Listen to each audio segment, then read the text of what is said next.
Hey everybody, welcome to Angry Daiquiri. This week I'm pissed off about Joe Manchin. Let's get into it.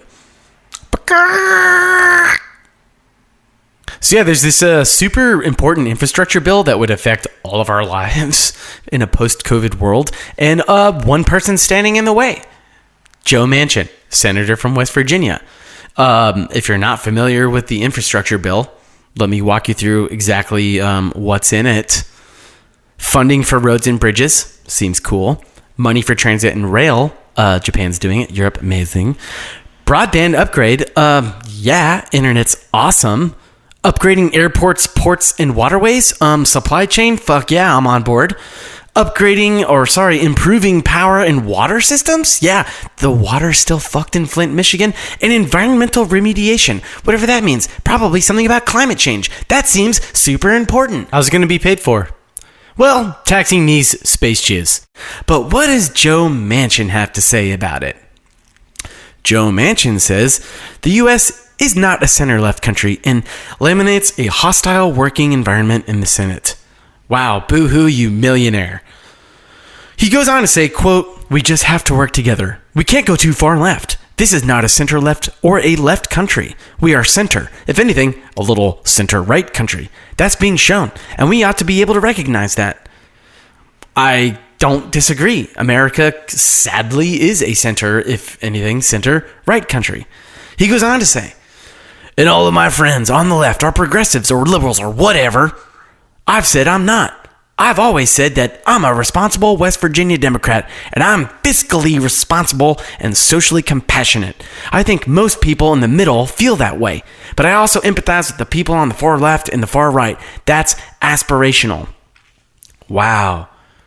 All right, Mr. West Virginia, fiscally responsible. Let's look at the science. Turns out, according to our friends at Mercatus Center, George Mason University, you rank 43rd for fiscal condition. They go on to say, on the basis of its solvency in 5 separate categories, West Virginia ranks 43rd among U.S. states for fiscal health. Beyond that, our friends at the West Virginia Center on Budget and Policy say data released today shows West Virginia had 6th highest poverty rate in the country even before COVID. So sir, you're not fiscally responsible. Your state is one of the poorest states in the country. This is just absolute, total, utter bullshit.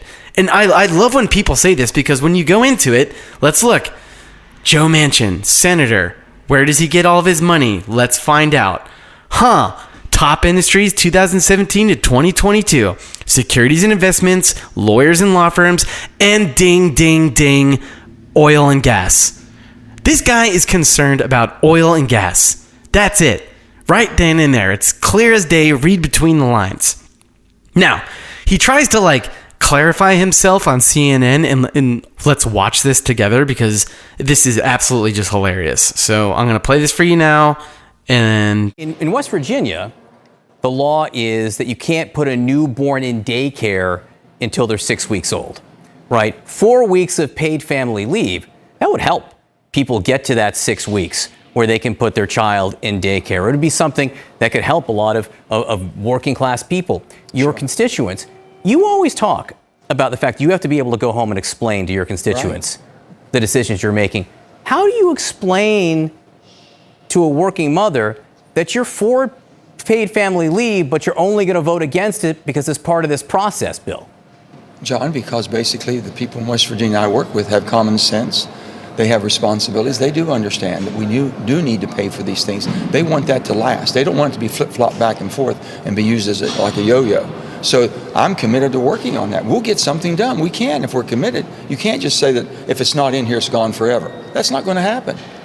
We can get it done. Let's just commit to getting it done. But let's commit to getting it done in the right way so people can build up what time they need. And as they build the time up, they can use it as they desire or as they need.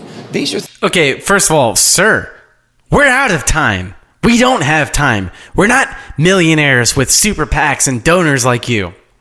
Okay? They don't have the time. We want the most basic things that other first world countries have, and you're literally standing in the way.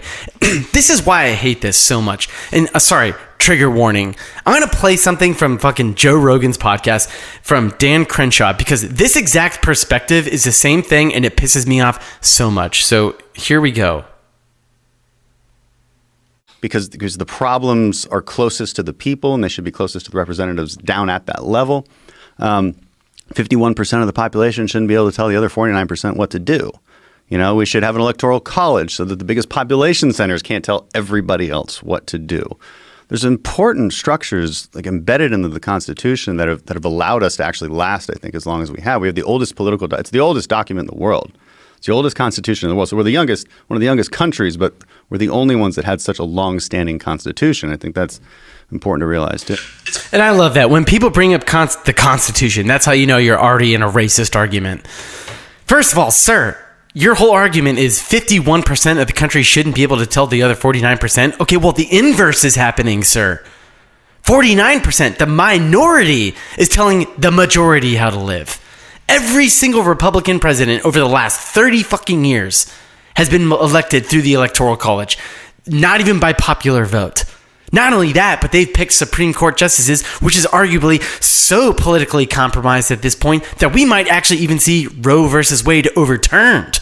So it's Kansas telling California and New York how to live. This whole thing is absolutely just ridiculous. And I'm tired of these fucking white dudes standing in the way, telling us what to do. We're fucking sick of it.